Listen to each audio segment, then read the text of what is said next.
आज मैं आपको बताऊंगा समांतर श्रेणी।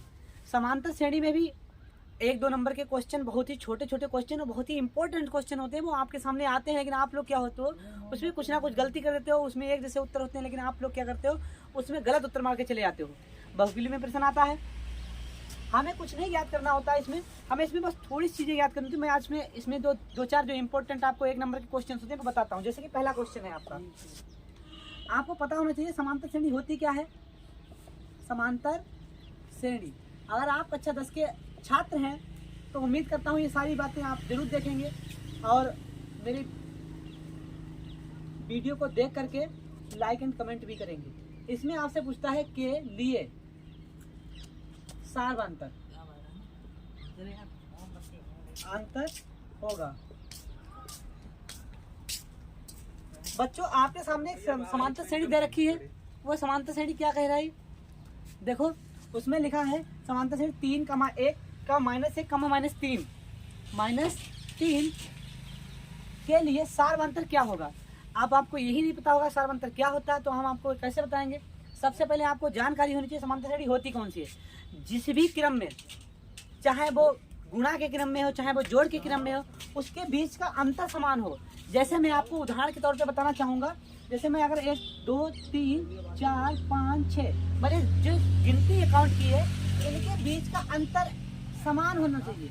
इनके बीच का अंतर क्या होना चाहिए, समान। यहाँ पर देखो 1 का अंतर, यहाँ पर 1 का अंतर, यहाँ पर भी 1 का अंतर। मतलब अगर मैं 1 को जोड़ता जाऊँ या 1 को घटाता जाऊँ तो ये श्रेणी अपने आप ऑटोमेटिक बनती चली जा रही है।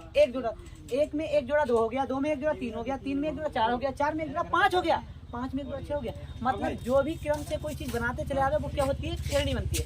वो श्रेणी एक अच्छी निश्चित क्रम में बनती है तो वो क्या होती है, हमारी श्रेणी क्या हो जाती है, समांतर श्रेणी बन जाती है। समांतर श्रेणी हमेशा उसके बीच का अंतर जो होता है वो हमेशा निश्चित होता है। मैं आपको इस सवाल में तो इसमें पूछा, इसमें जो बीच का अंतर होता है वो हमारा क्या होता है, इसमें प्रथम पद क्या हो जाएगा, प्रथम पद, प्रथम माने पहला पद, ए बराबर क्या हो जाएगा 3। अगर मैं सार्वंतर की बात कहूँ, सार्वंतर ही हमसे पूछा है। सार्वंतर को बच्चों हम डी से प्रदर्शित करते हैं और डी निकलता कैसे, डी निकलता द्वितीय पद में से पहला पद घटा लो। द्वितीय पद कौन सा है, यहाँ पर द्वितीय पद 1 है। मैंने अगर 1 में से मैं अगर 3 को घटाऊंगा तो कौन सा पद आ जाएगा, सार्वंतर आ जाएगा। मतलब अगर अब यहाँ पर देखोगे 3 जो है माइनस का है, बड़ा है, और जो 1 है वो प्लस का है, वो छोटा है। तो हम क्या काम करेंगे, जो प्लस वाला है, प्लस वाला माइनस वाले में से घटा देंगे। माइनस वाले से घटाएंगे तो माइनस का 2 बचेगा। कितना बचेगा, माइनस का 2। अब ये हमसे यही पूछा था सवाल में, तो हमारा आंसर यही हो गया। माइनस का 2 जो है यहाँ हमारा क्या है, सार्वंतर है। क्या है, हमारा सार्वंतर है। तो अगर हम माइनस का 2 सार्वंतर हो गया। अगर मैं इसी प्रकार से अगला सवाल तुम्हें बताता हूँ, देखो बहुत ही सिंपल सवाल होते हैं, बस हमें करना नहीं आता है। अगर हम थोड़ा सी भी मेहनत करेंगे तो सवाल बहुत आसानी से हो जाएंगे। और आप, हम उम्मीद करते हैं इस बार कक्षा 10 की क्लास में आप लोग भी टॉपर आ सकते हैं। छोटी छोटी बातों पर अगर ध्यान देंगे तो हम अवश्य आ जाएंगे टॉपर। देखो एक क्वेश्चन आपसे कह रहा है, यदि एक समांतर श्रेणी, बच्चों समांतर श्रेणी को हम का सार्वंतर,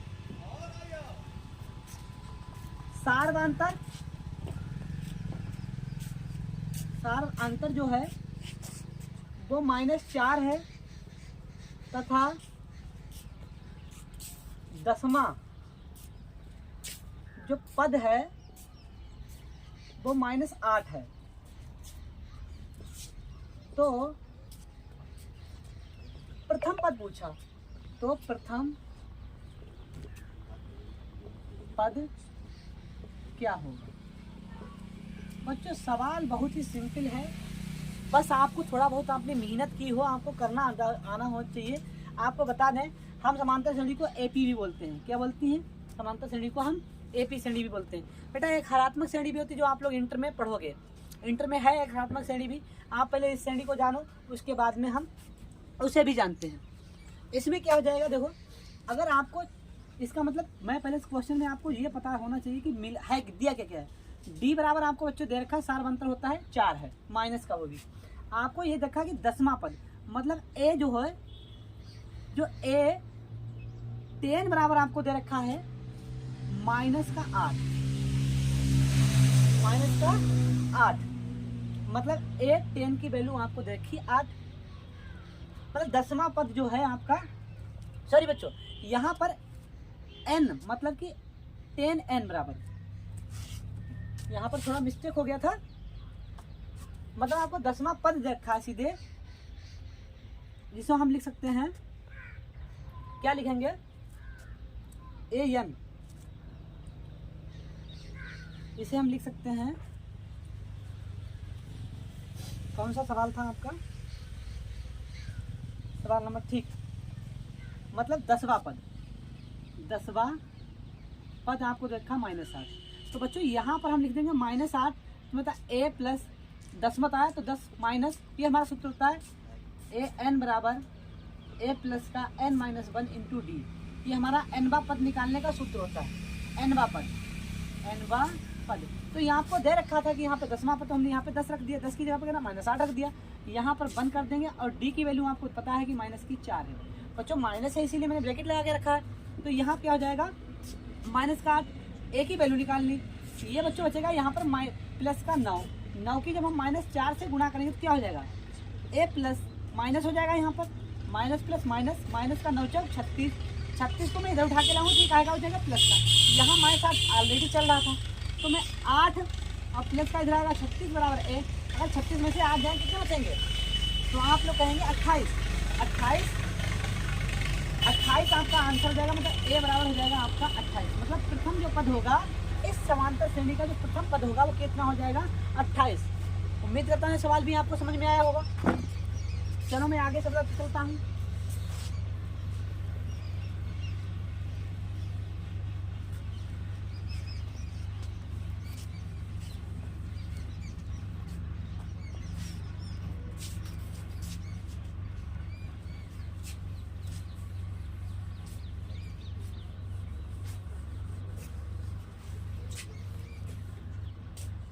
बच्चों हमारे चैनल को सब्सक्राइब भी करो और थोड़ा सपोर्ट भी करो, ताकि कि हम आगे आपके लिए अच्छी अच्छी चीज़ें लाते रहें।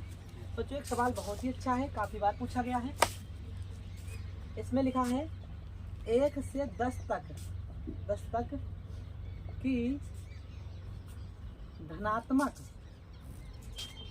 सम, बच्चों क्या लिखा है सम, मैंने अंडरलाइन कर दिया, संख्याओं का समांतर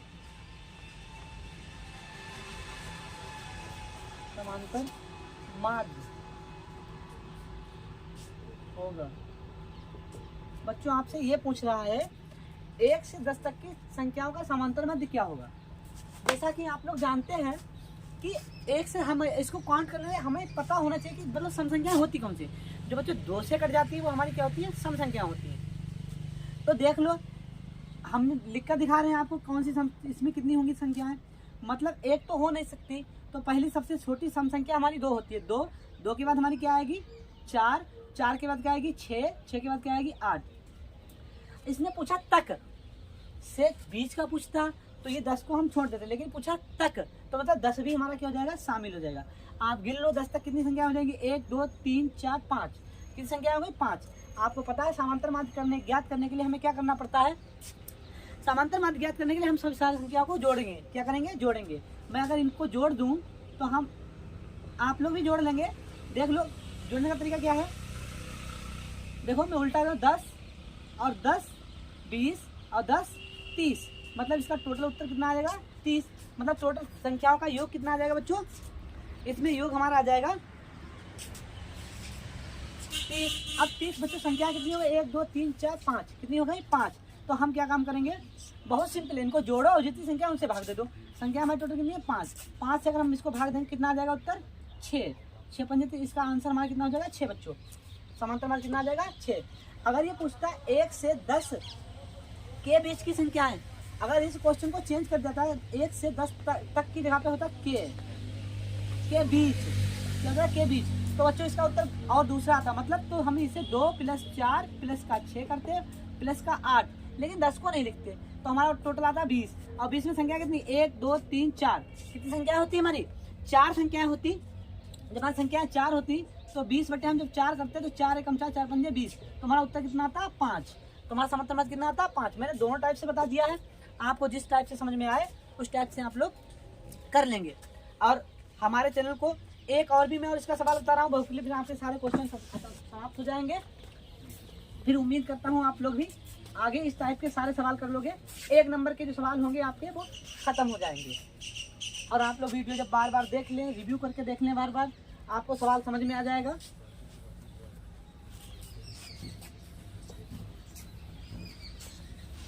यहाँ थोड़ा सा बच्चों ऑनलाइन क्लास में थोड़ा अच्छा क्वालिटी नहीं आ रही, क्योंकि इसका थोड़ा कारण भी है, क्योंकि हमारे पास थोड़ी सुविधाएं कम हैं।